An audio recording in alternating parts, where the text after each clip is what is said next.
ছাড় দেন, ছেড়ে দেন না। এ জাতির চেয়ে অধিক কৌশলী আর কেউ নাই। তার মানে দুনিয়াতে যে যত পেশাপেশি করুক না কেন, আল্লাহর চাইতে বড় কৌশলী, জোরে বলুন, আরো কেউ আছে নাকি? মাঝে মধ্যে মনে পড়ে যায় কিছু কথা। এই কৌশলী আল্লাহ সুবহানাহু ওয়া তাআলার চেয়ে অধিক আর কেউ হতে পারে না। এই জন্য আল্লাহ রাব্বুল আলামিন ডাক দিয়ে বলছেন, জগতের মানুষদেরকে বলছেন, ওয়ালানাবলুওয়ান্নাকুম বিশাইইম মিনাল খাউফ। আল্লাহ বলেন, আমি তোমাদেরকে পরীক্ষা করব ভয়ের মাধ্যমে। কয়টা বিষয় বলছিলাম? আরো জোরে বলেন, কয়টা? সূরাতুল বাকারার 155 নম্বর আয়াতে আল্লাহ রাব্বুল আলামিন বলছেন, তোমাদেরকে আমি 5টা বিষয়ে পরীক্ষা করব। 1 নম্বর হলো ভয়ের মাধ্যমে। যদি তোমরা আমাকে ভয় করে আমি আল্লাহর সামনে আত্মসমর্পণ করে হুকুমগুলো বাস্তবায়ন করতে পারো, সোজা তোমাকে আমি বিনা হিসাব করে জান্নাত দান করে দিব। তাও একজন একজন করে না। কয়জন করে না? তুমি যাও, তুমি যাও, তুমি যাও, এইভাবে নয়। আল্লাহ বলছেন দলে দলে। আর একটু আস্তে করুন, সুবহানাল্লাহ। আল্লাহ বলেন দলে দলে সেদিন তোমাদেরকে জান্নাত দান করা হবে। দলিল সূরাতুজ জুমার, ওয়াসিকাল্লাযীনা ইত্তাকাউ রাব্বাহুম ইলাল জান্নাতি যুমারা হাত্তা ইযা জাউহা ওয়া ফুতিহাত আবওয়াবুহা ওয়া ক্বালা লাহুম খাযানাতুহা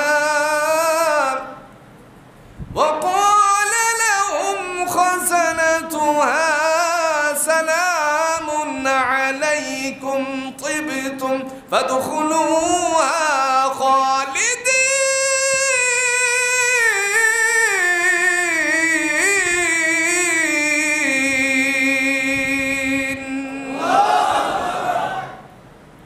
আল্লাহ রাব্বুল আলামিন প্রথম নাম্বার বলছেন, ওয়াত্তাকু ইয়াওমান লা তাজজি। বান্দারে তোমাদেরকে পরীক্ষা করা হবে ভয়ের মাধ্যমে। আর পরীক্ষা যারা দিবে আর খাতার মধ্যে নাম্বার উঠাতে পারবে, তার জন্য আল্লাহ বলেন, ওয়াসিকাল্লাযীনা ইত্তাকাউ রাব্বাহুম ইলাল জান্নাতি যুমারা। যারা আমি আল্লাহকে ভয় করেছিলেন তাদেরকে আজকে আমারই পক্ষ থেকে ঘোষণা দেওয়া হলো, দলে দলে জান্নাতে চলে যাও। দৌড় মারা হবে। দৌড় দিয়ে জান্নাতের দরজার কাছে যখন যাবে, আল্লাহ বলেন, হাত্তা ইযা জাউহা ওয়া ফুতিহাত আবওয়াবুহা। যখন জান্নাতের নিকটবর্তী করা হবে, সমস্ত দরওয়াজাগুলো তার জন্য খুলে দেওয়া হবে। বাবুনের বহু বচন হলো আবওয়াব। সমস্ত দরজাগুলো খুলে দেওয়া হবে। আর আল্লাহ পাক রব্বুল আলামিন বলবেন, তোমরা নির্বিঘ্নে চলে যাও।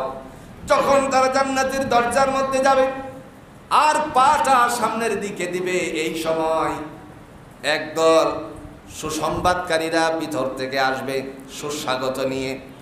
অতি সহজে বোঝার জন্য আসি, আমরা যখন বরযাত্রীতে বরের সাথে যাই, বাড়িতে ঢোকার আগে জুড়ে বলুন তো একটা আটকানোর কিছু থাকে কিনা?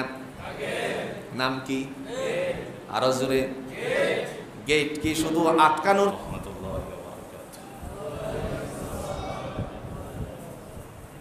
সবাই ভালো আছেন? করে দেব। ভুল বলেছি কি আমি? আমাকে ছেড়ে দেন, আমি দেশ ঠিক করে দেব। আর একজন, আল্লাহ তাদের কপালে হেদায়েত মনে হয় নাই, আরেকজন টক শোতে এসে বলেছিল আমার দেশের সোনার ছেলেদেরকে, যারা বৈষম্য বিরোধী ছাত্র আন্দোলনে জড়িত ছিল, তাদেরকে বলেছিল রাজাকারের বাচ্চা রাজাকার। কথা কন না কেন? ও ছিল সাবেক বিচারপতি। নামটা কি আপনাদের জানা আছে? মিস্টার মানিক। এবার টক শোতে যে মেয়েটি, তাকে নামটা, পুরো নামটা বলতে একটু খটকা লেগে গিয়েছিল, বা পুরোটা বলে নাই, বলেছিল জনাব মানিক। তখন তার উপরে রেগে গিয়েছিল, বলছিল যে আমার নামটা পর্যন্ত তুমি বলতে পারোনি, তুমি আমার উপর আক্রোশতা নিয়ে এখানে বসেছো, তুমিও রাজাকারের পক্ষের লোক। কথা কন। ওই লোকটি বলেছিল, ওই মানুষ বলেছিল, এদেশে কোরআনের জন্য নিবেদিত প্রাণ যে মানুষটি ছিল, মানুষের দোয়ারে দোয়ারে আল্লাহর হেদায়েতের বাণী পৌঁছানোর জন্য বদ্ধপরিকর ছিল, মরহুম আল্লামা দেলোয়ার হোসেন সাইদি রাহিমাহুল্লাহ, তার ফাঁসির রায় দিতে গিয়ে সে অত্যন্ত স্বাচ্ছন্দ্য বোধ করেছে, এই কথা সে উপস্থাপন করেছে। আবার বলেছিল যদি কার্যকর হতো তাহলে আমি আরো স্বাচ্ছন্দ্য বোধ করতাম। নাউজুবিল্লাহ বলেন। আল্লাহ ছাড় দেন, ছেড়ে দেন না। এ জাতির এদের তামাশা দেখতে পেরেছে। যে গলার মধ্যে ফাঁসি দিতে চেয়েছিল, রশি ঝোলাতে চেয়েছিল, তার গলায় আরেকজনে ধরছে। কথা বলেন। গলার মধ্যে কিছু ছিল কি? কথা কন নাকি, কিছু ছিল কি? যেটার মধ্যে ধরেছে এটাও তো একটা ফাঁসি। যদি টাইট করে টান দেওয়া হয় আর একবারে চাপ দেওয়া হয়, তখন সে বাঁচার আর কোনো সুযোগ নেই। জিজ্ঞেস করা হলো কি নাম আপনার? জিজ্ঞেস করা হলো কি নাম আপনার? বলছে বিচারপতি, সাবেক বিচারপতি। পুরো নামটা বলেন তো। নামটা পুরো করে বলছে, কিন্তু যারা ধরেছে তারা বলছে মানিক্যা। চিন্তা করছেন? ওই টকশোতে মিস্টার মানিক বলাতে, বিচারপতি মানিক বলাতে রেগে গিয়েছিল, এখন তারা কি বলছে? মানিক্যা। চিন্তা করছেন? বলা হলো যে আমার কাছ থেকে পয়সা কড়ি নিয়ে তারা আমাকে পাচার করে দিবে, এই চিন্তায় আমি এসেছিলাম। আমার টাকা পয়সা তারা নিয়ে চলে গেছে। কথা কন। টাকা পয়সা নিয়ে চলে গেছে।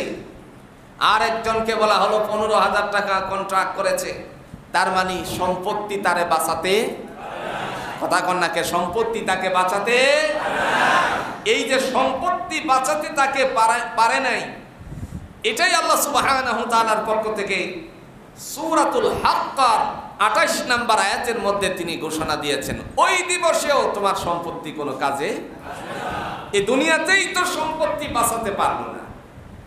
কোরআনুল হাকিমের মাধ্যমে আল্লাহ বলেন মা আগনা আন্নি মালিয়া হালাকা আন্নি সুলতানিয়া।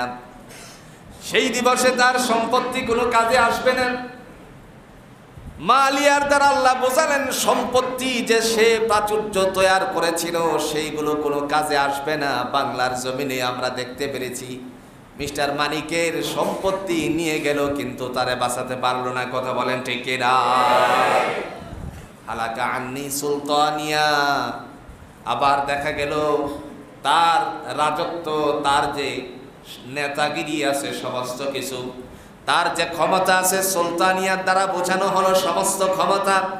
তার যত ক্ষমতা আছে সমস্ত ক্ষমতা দুর্বল হয়ে যাবে, ক্ষমতা কোনো কাজে লাগবে না, কোনো কাজে আসবে না। তার মানে হলো আজকের দৃশ্য আমাদের চোখের সামনে, আইন মন্ত্রী আইনের কাঠগড়ায় চলে গেছে, তার ক্ষমতা কোনো কাজে আসে নাই। কথা বলেন ঠিক না?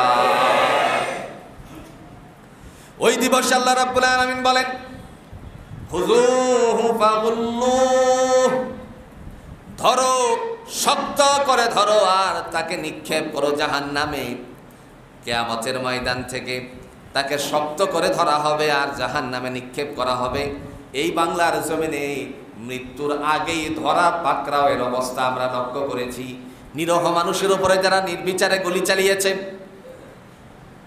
যারা হেফাজতে ইসলাম বাংলাদেশের সেই সমস্ত কোমলমতি শিশুরা যারা মাদ্রাসায় পড়ুয়া ছিল, দাবি নিয়ে মানুষের সামনে উপস্থিত হয়েছিল, সরকারের সামনে উপস্থিত হয়েছিল, নির্বিচারে গুলি করে তো হত্যা করেছে, শহীদ করেছে, আবার তারে নিয়ে তামাশাও করেছে। কথা বলেন ঠিক কিনা?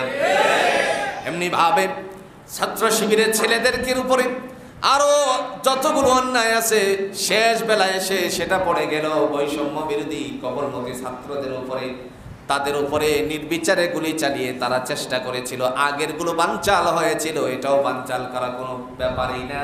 কিন্তু আল্লাহ বলেন আমি ছাড় দেই, ছেড়ে দেই না, এটাই হলো তোমার শেষ দিন। ঠিক না বলে? সময় শেষ, আর কোনো কাজে আসবে না। খুযূহু ফাগুল্লু, ধরো, পাকড়াও করো, জাহান্নামে নিক্ষেপ করো। ওখানে হবে জাহান্নামে নিক্ষেপ, আর এখানে হলো ডিম মারা হচ্ছে। কথা কন না কেন? এই ঘোষণাগুলো কার? এখান থেকে কি আমরা কিছু নিতে পারি না ভাই? আজকে সূরাতুল হাক্কার এই আয়াতগুলো থেকে আমরা কি নিতে পারি? আল্লাহ বলছেন মা আগনা, হে জগৎবাসী, তোমাদের জন্য ফয়সালা হলো আন্নি মালিয়া, সেদিন তোমার সম্পত্তি কোনো কাজে আসবে না। যদি সম্পত্তি কাজে না আসে, ইহজগতেও যদি কাজে না আসে সময়ে সময়ে, তাহলে আমাদেরকে তো শিক্ষাটা এটাই নিতে হবে, আল্লাহর জন্য প্রস্তুতি গ্রহণ করতে হবে। যদি আল্লাহর জন্য প্রস্তুতি গ্রহণ করা হয়, আল্লাহ যে বললেন হালাকা আন্নি সুলতানিয়া, কোনো ক্ষমতা কাজে আসবে না। সমস্ত ক্ষমতা, জুড়ে বলুন, ওই দিন কার হবে? আল্লাহ বলেন ইয়াউমা হুম বারিজুনা লা ইউখফা আলাল্লাহি।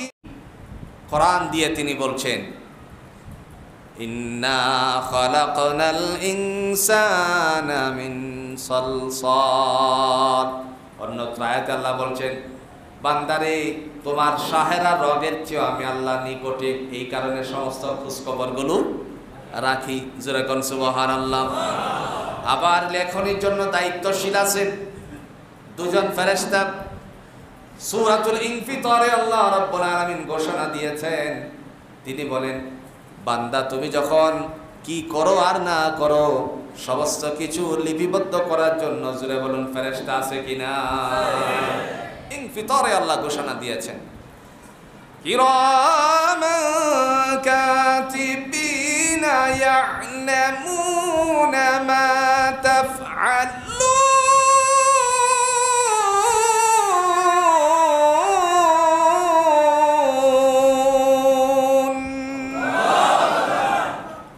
কোরআনুল হাকিমের মধ্যে আল্লাহ বলেন বান্দারে, তোমরা যা কিছু করেছো, সব কিছু লিপিবদ্ধ রাখার জন্য আমি আমার পক্ষ থেকে সম্মানিত ফেরেশতাদ্বয় ফিটিং করে দিয়েছি। তোমরা সত্যকে আড়াল করেছিলে, মিথ্যাকে প্রতিষ্ঠিত করেছিলে। এরকম আছে না? কথা কন নাকি? এরকম আছে না?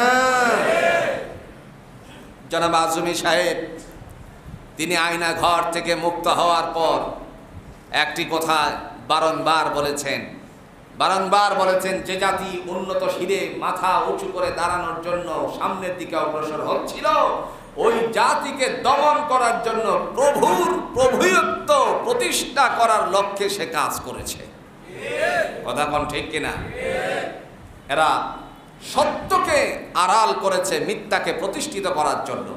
আল্লাহ সুবহানাহু ওয়া তাআলা সূরাতুল বাকারার 42 নম্বর আয়াতের মধ্যে আজ থেকে 1450 বছর আগেই এই অসত্যকারীদের কথাগুলো উপস্থাপন করেছেন। সুবহানাল্লাহ বলছেন, তিনি বলছেন ওয়ালা তালবিসুল হাক্কা বিল বাতিলি ওয়া তাকতুমুনাল হাক্কা ওয়া আনতুম তা'লামুন।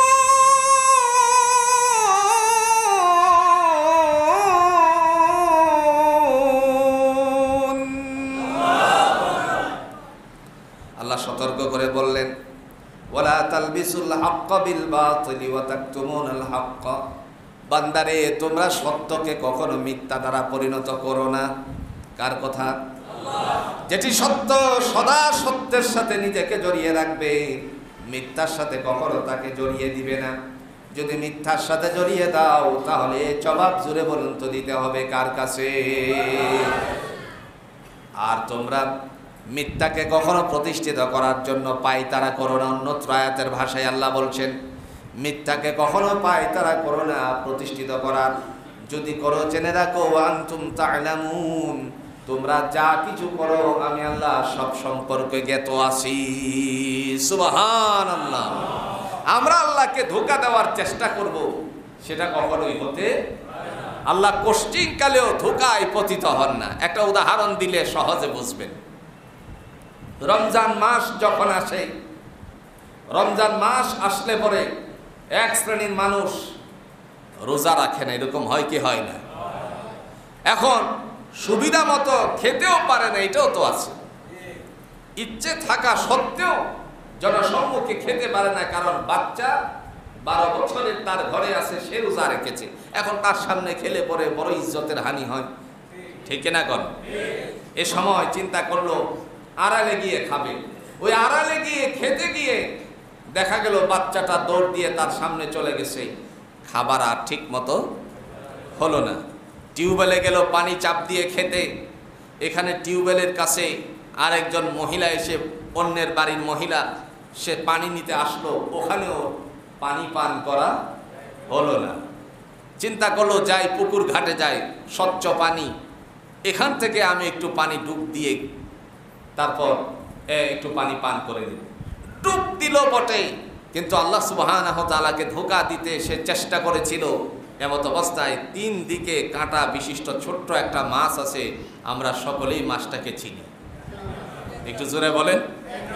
ট্যাংরা যেন তার মুখে আটকা গেল। যখন পানিটা চাপ দিল ভিতরে নেওয়ার জন্য, 2 দিকে এবং উপরের দিকে যখন কাঁটা বিদ্ধ হয়ে গেল, সে নিচ থেকে লাফ দিয়ে উঠল। জনগণ বুঝতে পারলো যে ও ডুব দিয়ে রোজা না রেখে পানি পান করতে চাইছিল। আল্লাহ বলেন ওয়া মাকারু মাকারাল্লাহ ওয়াল্লাহু খায়রুল মাকিরিন। বান্দারে, তুমি আমার সাথে কৌশল অবলম্বন করতে চেয়েছিলে, আমি আল্লাহর চেয়ে অধিক কৌশলী আর কেউ নাই। তার মানে দুনিয়াতে যে যত পেশাপেশি করুক না কেন, আল্লাহর চাইতে বড় কৌশলী, জোরে বলুন, আরো কেউ আছে নাকি? মাঝে মধ্যে মনে পড়ে যায় কিছু কথা। এই কৌশলী আল্লাহ সুবহানাহু ওয়া তাআলার চেয়ে অধিক আর কেউ হতে পারে না। এই জন্য আল্লাহ রাব্বুল আলামিন ডাক দিয়ে বলছেন, জগতের মানুষদেরকে বলছেন, ওয়ালানাবলুওয়ান্নাকুম বিশাইইম মিনাল খাউফ। আল্লাহ বলেন আমি তোমাদেরকে পরীক্ষা করব ভয়ের মাধ্যমে। কয়টা বিষয় বলছিলাম? আরো জোরে বলেন, কয়টা? সূরাতুল বাকারার 155 নম্বর আয়াতে আল্লাহ রাব্বুল আলামিন বলছেন তোমাদেরকে আমি 5টা বিষয়ে পরীক্ষা করব। 1 নম্বর হলো ভয়ের মাধ্যমে। যদি তোমরা আমাকে ভয় করে, আমি আল্লাহর সামনে আত্মসমর্পণ করে হুকুমগুলো বাস্তবায়ন করতে পারো, সোজা তোমাকে আমি বিনা হিসাব করে জান্নাত দান করে দিব। তাও একজন একজন করে না। কয়জন করে না? তুমি যাও, তুমি যাও, তুমি যাও, এইভাবে নয়। আল্লাহ বলছেন দলে দলে। আর একটু আস্তে কোন সুবহানাল্লাহ। আল্লাহ বলেন দলে দলে সেদিন তোমাদেরকে জান্নাত দান করা হবে। দলিল সূরাতুজ জুমার। ওয়াসিকাল্লাযীনা ইত্তাকাউ রাব্বাহুম ইলাল জান্নাতি যুমারা হাত্তা ইযা জাউহা ওয়া ফুতিহাত আবওয়াবুহা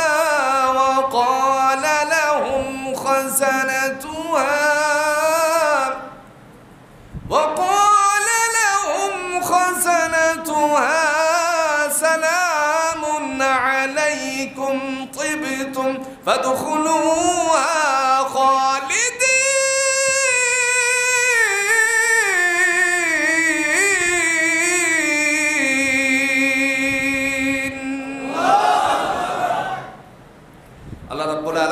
প্রথম নাম্বার বলছেন ওয়াত্তাকু ইয়াওমান লা তাজজি। বান্দারে তোমাদেরকে পরীক্ষা করা হবে ভয়ের মাধ্যমে। আর পরীক্ষা যারা দিবে আর খাতার মধ্যে নাম্বার ওঠাতে পারবে, তার জন্য আল্লাহ বলেন ওয়াসিকাল্লাযীনা তাকাউ রাব্বাহুম ইলাল জান্নাতি যুমারা। যারা আমি আল্লাহকে ভয় করেছিলেন তাদেরকে আজকে আমারই পক্ষ থেকে ঘোষণা দেওয়া হলো দলে দলে জান্নাতে চলে যাও। দৌড় মারা হবে। দৌড় দিয়ে জান্নাতের দরজার কাছে যখন যাবে, আল্লাহ বলেন হাত্তা ইযা জাউহা ওয়া ফুতিহাত আবওয়াবুহা, যখন জান্নাতের নিকটবর্তী করা হবে সমস্ত দরওয়াজাগুলো তার জন্য খুলে দেওয়া হবে। বাবুনের বহুবচন হলো আবওয়াব, সমস্ত দরজাগুলো খুলে দেওয়া হবে। আর আল্লাহ পাক রব্বুল আলামিন বলবেন তোমরা নির্বিঘ্নে চলে যাও। যখন তারা জান্নাতের দরজার মধ্যে যাবে আর পাটা সামনের দিকে দিবে, এই সময় একদল সুসংবাদকারীরা ভিতর থেকে আসবে সুস্বাগত নিয়ে। অতি সহজে বোঝার জন্য আসি, আমরা যখন বরযাত্রীতে বরের সাথে যাই, বাড়িতে ঢোকার আগে জুড়ে বলুন তো একটা আটকানোর কিছু থাকে কিনা? নাম কি? আরো জোরে। গেট কি শুধু আটকানোর জন্যই নাকি কিছু মিষ্টি মুবারকও দেওয়া হয়? কিছু মিষ্টি দেওয়া হবে, ফুলের পাপড়ি নিয়ে আসে, সেগুলো ছিটানো হবে। এটা হলো বরের সম্মাননা। আপনারা বলতে পারেন শুধু সম্মান এমনিতে আসে না, কিছু দিলে পরে আসে। কথা কর না কেন? কিছু দিলে পরে তারপরে সম্মাননা হয়, সেটা তো দিবে নেই, কিন্তু সম্মানের উদ্দেশ্যেই তো তারা দাঁড়িয়ে আছে। এরপরে দেখা গেল ওই মানুষটাকে সম্মান দিতে গিয়ে তারে ফুলের পাপড়ি দ্বারা ছিটিয়ে ছিটিয়ে তার উপরে সম্মান দিল, তাকে সুস্বাগত জানালো। কিছু মানুষেরা এসে তাকে বরণ করে নিল। আল্লাহ পাকের জমিনের মধ্যে যদি কোনো মানুষের জন্য কিছু মানুষের জন্য বরণ করার দায়িত্ব নেয়, আল্লাহর ফেরেশতা কি এই অবস্থায় জান্নাতে বরণ করার দায়িত্ব নিবে নাকি? এই সময় আল্লাহর ফেরেশতারা আসবে, হুরে গিলমারা। দুনিয়াতে ছোট্ট ছোট্ট মেয়েরা এসে সামনে গেটের সামনে হাজির হয়, হয় কি হয় না? ওই সময় আল্লাহর জান্নাতি ফেরেশতারা নারীরা আসবে, হুরে গিলমারা উপস্থিত হবে। উপস্থিত হয়ে বলবে সালামুন আলাইকুম তাইবতুম ফাদখুলুহা খালিদিন, শান্তি বর্ষিত হোক তোমাদের উপরে, অনন্তকালের জন্য তোমরা জান্নাতে প্রবেশ করো। দুনিয়াতে পকেটের থেকে কিছু দিয়েছেন, তারপরে সম্মান পেয়েছেন, আর ওখানে দেওয়া লাগে নাই, কারণ দিয়েছেন কেবল, জোরে বলুন কাকে? দিয়েছেন আপনার আল্লাহকে, আর কাউকে দেওয়া লাগবে না। আল্লাহকে কিভাবে দিলেন? আল্লাহ বলছেন কোরআনে অন্যত্র আয়াতের দলিল পেশ করে, ওয়া খালাকতুল জিন্না ওয়াল ইনসা ইল্লা লিয়াবুদুন, আমি জিন আর মানুষকে এমনিতেই সৃষ্টি করি নাই, করেছি কেবল আমার গোলামি করার জন্য, ইবাদতের জন্য। শুধু ইবাদতটা আমরা আল্লাহকে দিয়েছি, আর আল্লাহ জান্নাত আমাদেরকে দান করে দিয়েছেন। ঠিক না বলেন? এবার ভিতরে প্রবেশ করার পূর্ব মুহূর্তে যখন সুস্বাগত জানানো হবে, তখন আপনি আমি যদি আল্লাহর সেই রহমতের ভাগীদার হয়ে যায়, আল্লাহকে আরেকবার প্রশংসা দিয়ে খুশি করব। সুবহানাল্লাহ বলতেন না? প্রশংসা লাগবে নি? প্রশংসা লাগবে কিনা বলেন? সেদিন আমরা আল্লাহকে বলবো وقالوا الحمد لله الذي صدقنا وعده وأورثنا الأرض نتبوأ من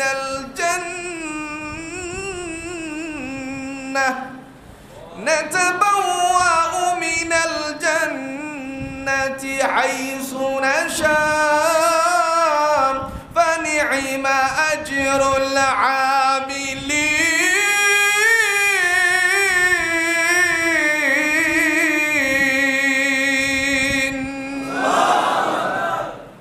সেদিন আমরা চিৎকার মেরে বলবো ওয়াকালুল হামদুলিল্লাহ, সমস্ত প্রশংসা আল্লাহ তোমার।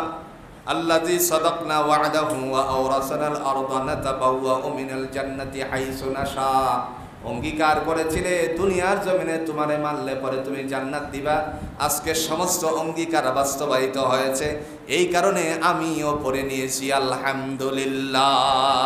প্রশংসা সবই কেবল তোমারই রব্বুল আলামিন, দয়ালু মেহেরবান করুণা অপূরণ, আর কেউ নেই তুমি মালিক শেষ বিচারের দিন, শেষ বিচারের দিন। প্রশংসা কার হবে?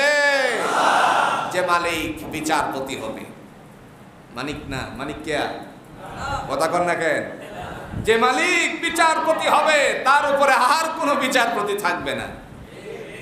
জজকোর্ট আপিল করার জন্য জজকোর্টকে পারলো না, হাইকোর্টে চলে গেল, হাইকোর্টে পারলো না, সুপ্রিম কোর্টে চলে গেল, সুপ্রিম কোর্টেও সে পরাস্ত হয়ে গেল, আরেকটা রাষ্ট্রপতি বরাবরে আবেদনের সুযোগ রয়ে গেল। এই ধরনের আর কোনো সুযোগ যেদিন থাকবে না, সেই দরবার কার কাছে? ক্ষমতা কার? দলিল আছে, দলিল আছে।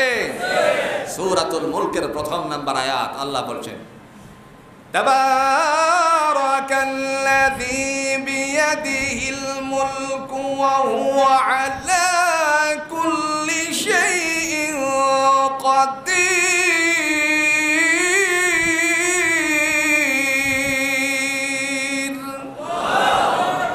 বরকতময় তিনি হলেন রব, যার হাতে ক্ষমতা। ইন্নাল্লাহা আলা কুল্লি শাইইন কাদির, সমস্ত বস্তুর উপরে জোরে বলুন তো ক্ষমতা কার? আল্লাহ রাব্বুল আলামিন সুযোগ দেন, কিন্তু সুযোগটাকে কেউ কাজে লাগাতে পারে, কেউ পারে না। উদাহরণ টেনে তিনি বলছেন, একটা দল ছিল, একটা জাতি ছিল সমাজে, যেই জাতি আল্লাহর সাথে বেশি নাফরমানি করেছিল, ওই জাতির একজন নবীও পাঠিয়েছিলেন, তার নাম ছিল মুসা কালিমুল্লাহ। এই জাতিটার জুড়ে বলুন নাম কি? যে জাতির মধ্যে মুসা আলাইহিস সালাম এসেছিলেন, এই জাতির নাম কি? বনি ইসরাইল। জোরে বলেন নাম কি? আল্লাহ তাদেরকে পরীক্ষা করেছেন বিভিন্ন বিষয় নিয়ে, আর আমাদেরকে পরীক্ষা করছেন ভয় দিয়ে। সুবহানাল্লাহ বলেন। বনি ইসরাইলের নবী মুসা আলাইহিস সালাতু ওয়াস সালাম তাদেরকে গিয়ে বললেন, লা তুশরিক বিল্লাহ, আল্লাহর সাথে কাউকে শরীক করিও না। ওরা বাসুর পূজা শুরু করে দিয়েছিল। ইতিহাস কোরআন থেকে আল্লাহ রাব্বুল আলামিন তিনি বর্ণনা দিয়েছেন, কোরআনে আসছে তারা বাসুর পূজা শুরু করে দিয়েছিল। আর এই অবস্থায় আল্লাহ রাব্বুল আলামিনের পক্ষ থেকে তাদেরকে যে নিয়ামত দিয়েছিলেন, এই নিয়ামতের কথা স্মরণ করিয়ে শেষ পর্যন্ত পাহাড়কে মাথার উপরে ধরে দিয়ে পরীক্ষা করেছিলেন। দেখো, আমি আল্লাহর সাথে কাউকে শরীক করবা। এই পরীক্ষায় কেউ উত্তীর্ণ হয়েছে, কেউ হতে পারে নাই। দলিল সূরাতুল বনি ইসরাইলের 40 নম্বর আয়াত, সূরা বাকারার 40 নম্বর আয়াতের মধ্যে আল্লাহ সুবহানাহু ওয়া তাআলা তিনি ডাক দিয়ে বলছেন, কারণ সূরাতুল বাকারাতে আল্লাহ বহু জাতির কথা উল্লেখ করেছেন।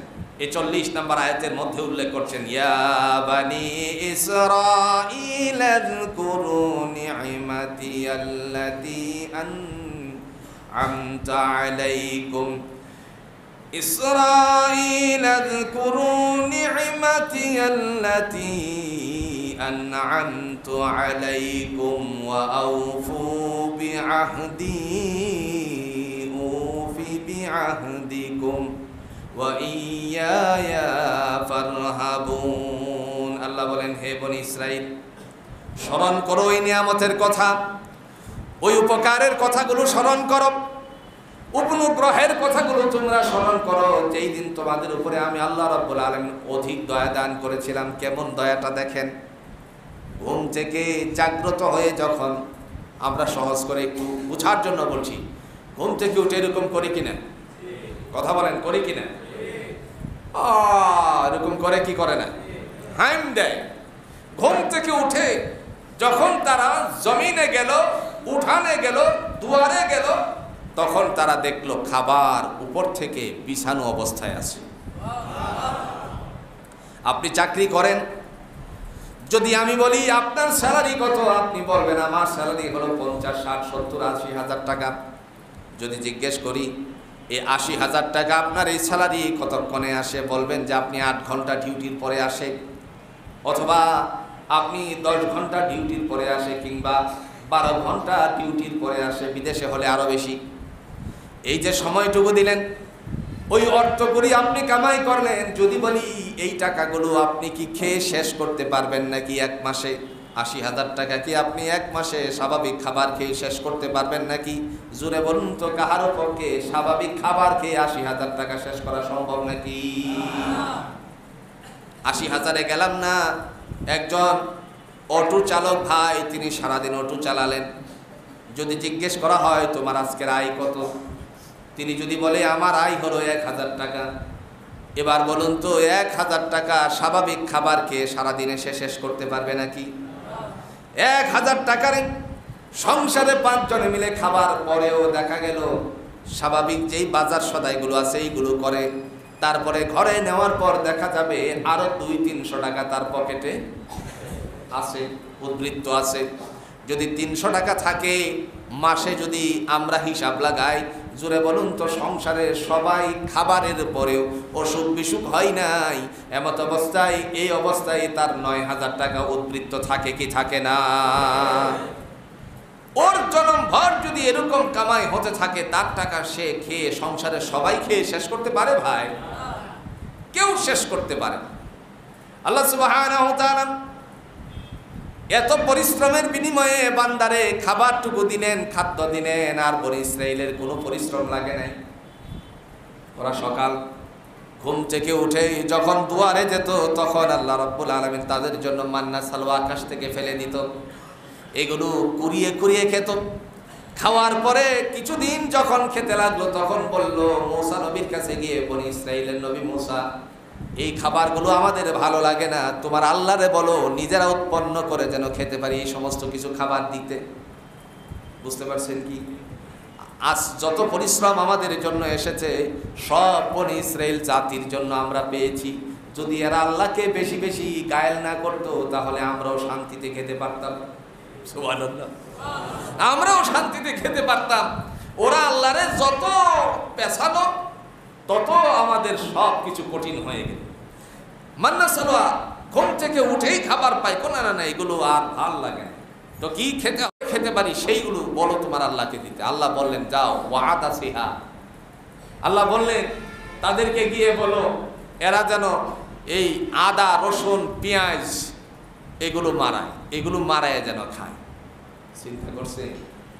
এই আদা রসুনের কথা আল্লাহ কোরআনে কিন্তু বলছেন। এই আদা রসুন না দিলে পরে তরকারি ভালো লাগে? কথা কন না কে? তরকারি ভালো লাগে? আপনি একটা কবুতর রান্না করতে গেলেন, এখন রসুন লাগবে না মনে হয়? কথা কন না কে? লাগবে না মনে হয়? আপনি কোনো গোশত রান্না করতে গেলেন, রসুন লাগবে না মনে হয়? সুস্বাদু যদি খেতে হয় তাহলে রসুনের প্রয়োজন। ওরা যখন এই কথা বলল, আল্লাহ বললেন ও বনি ইসরাইলের নবী কালিমুল্লাহ, ও আমার বন্ধু, আপনি তাদেরকে বলেন, আপনি ওই মানুষগুলোকে বলেন, ওয়া আলাইহিমুজ জিল্লা ওয়াল মাসকানা, যদিও তারা চেয়েছে যে নিজেরা উৎপন্ন করে খেতে আমি এইগুলো দিলাম বটে, তবে মনে রাখবেন তাদের সাথে সাথে আমি অপমান, অপদস্থতা, জিল্লতি চাপিয়ে দিলাম। কিভাবে জিল্লতিটা আসলো একটা উদাহরণ দিলে বুঝতে পারবেন। জিল্লতিটা কিভাবে আসলো?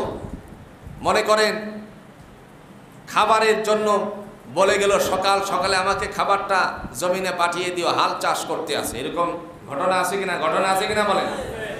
এখন ছেলে গেল ওই যে কি বলে এটাকে, বুঝেন নাই, ওই যে বাড়ি দেয়, যে একজনে মারে আর একজনে বাড়ি দেয়, এটার নাম কি? ছেলে চলে গেল ক্রিকেট খেলায় সাত সকালে। এখন ও আসলে বাবার জন্য খাবার পাঠাবে, কিন্তু ও তো সময় পার হয়ে যাচ্ছে, আসতেছে না। এরপরে আরেকজনকে দিয়ে খাবার পাঠালো, সময় বেজে গেল 10টা, মনে করে কয়টা? সময় 10টা হয়ে গেল। এই 10টা সকাল 10টায় বেজে যাওয়ার পর নাস্তা খাবে, ওই সময়টুকুর মধ্যে তার পেট ছটপট ছটপট করতে আসে। তখন তারে দেখে রাগান্বিত হয়ে গেল, কিন্তু কি করবে, ও তো আরেকজন মানুষ, বাড়িতে এসে বিবির সাথে রাগ করেছে। এই যে ঘটনাটি ঘটলো শুধুমাত্র একটি কারণে, আল্লাহ বলছেন ওয়া আলাইকুমুজ জিল্লা ওয়াল মাসকানা, তোমাদের উপরে অপমান আর দারিদ্রতা চাপিয়ে দিয়েছি। এই দারিদ্রতা আর অপমান শুধুমাত্র বনি ইসরাইলদের কারণে। কথা বুঝতে পেরেছেন? এই আয়াত বলে আল্লাহ পাক রব্বুল আলামিন বলছেন তোমাদের উপরে আমি নিয়ামত দান করেছিলাম, যে নিয়ামত দান করার পরে এই নিয়ামতকে তোমরা সঠিকভাবে ব্যবহার করনি। এরপরে আল্লাহ বলছেন এই বনি ইসরাইলদের উপরে আমি পাহাড় ধরে দিয়েছি, ওই পাহাড় ধরে দিয়ে তাদের কাছ থেকে আমি আল্লাহ অঙ্গীকার নিয়েছি। এই অঙ্গীকারটা ছিল পরীক্ষা, আর আমাদের জন্য আল্লাহ বলছেন ওয়াত্তাকু ইয়াওমান লা তাজজি নাফসুন আন নাফসিন শাইআ। ওই দিবসের কথা বললেন যে দিবসে কোনো নফসের উপকার আসবে না। আল্লাহ বলেন এই কারণে তোমাদেরকে আমি তোমাদের জন্য আমার এই পক্ষ থেকে ভয়ের মাধ্যমে পরীক্ষা নিই। জোরে কোন সুবহানাল্লাহ। ওয়ালানাবলুওয়ান্নাকুম বিশাইইম মিনাল খাউফ। আল্লাহ রাব্বুল আলামিন বলেন বান্দা হে শোনো, তোমাদেরকে আমি ভয়ের মাধ্যমে পরীক্ষা নেই। ওয়াল জুই ওয়া নাকসিম মিনাল আমওয়ালি ওয়াল আনফুসি ওয়াস সামারাত। 2 নম্বরে আল্লাহ বলেন বান্দারে তোমাদেরকে আমি খোদার যন্ত্রণা দিয়ে আমি আল্লাহ পরীক্ষা নেই। সুবহানাল্লাহ। খোদার যন্ত্রণা দিয়েছিলেন ফিলিস্তিনের মাটিতে, ঠিক কিনা বলেন? জেরুজালেমের মুসলমানদের উপরে যখন আগ্রাসন চালিয়েছিল ওই সমস্ত ইহুদিবাদীরা, তখন আল্লাহ পাক রব্বুল আলামিনের বান্দারা খোদাগ্রস্ত হয়ে পড়েছে। শিশু আমরা লক্ষ্য করেছি সোশ্যাল মিডিয়ার মাধ্যমে শিশুর পেটের মধ্যে যেন তারা পাথর বেঁধে রেখেছিল। কথা বলেন ঠিক কিনা?